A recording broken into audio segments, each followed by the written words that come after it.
Alright, so this deck right here, the main focus is to bring out Super Conductor Tyranno, except he doesn't really do anything once it's on the field. He's just a really high attack point beat stick. So I built the rest of the deck around it. Not only does it allow it to bring out Super Conductor Tyranno pretty quickly as soon as it's in the hand, but it also locks down your opponent.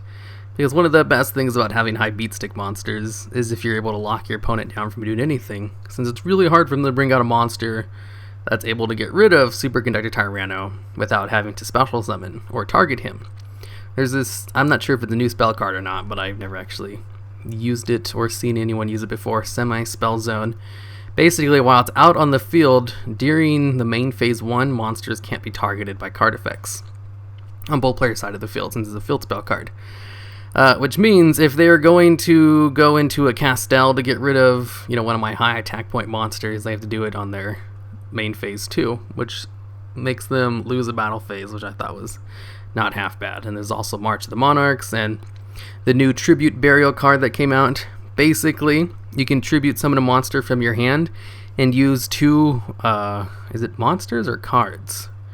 Yeah, you can use 2 monsters from your graveyard and your opponent's graveyard instead. So banish 1 card from your opponent's graveyard, banish 1 monster from your graveyard, and tribute summon a monster from your hand. So it gains all those tribute monster effects, like the March of the Monarchs. It'll be protected by it. It also won't go into defensive position when lose 1 turn. It's a pretty neat new spell card that came out. This is like a brand new one. And I also have Photon Sanctuary, a nice way to get out some light tribute monsters. I have 2 cards that are really good light monsters that just completely shut down special summons, which is fun. Hardened Armed Dragon to protect them from destruction effects. Duo, because I have 2, well, it supports the other 2 guys, and Swords of Revealing Light, Swordsman of Revealing Light. I love this card. I like to do it throw it in decks wherever he fits. He doesn't fit in a lot of decks though. He's like a battle fader, where you can only special summon from, well, you can special summon him from your hand if your opponent declares a direct attack. And if his defense is higher than the attack of the attacking monster, it's destroyed. So he basically goes out in the field. I think it's a +1 since it destroys one of your opponent's monsters. I think. I'm not 100% sure on that though. Because the game state changes, you still have 1 card. It just moved from your hand to the field, which is a neutral move. And then your opponent loses a card, which is a -1 for your opponent, I guess. Does that count for +1 for you though? I don't know.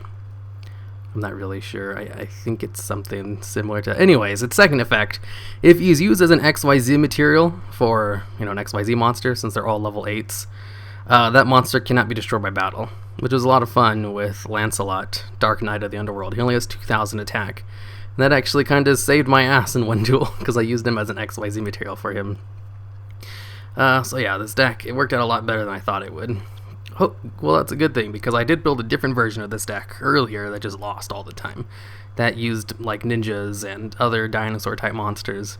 Didn't work. Once I threw in the fairies that, block out special summons, and I turned it into more of an anti-meta deck, it worked out a lot better for me.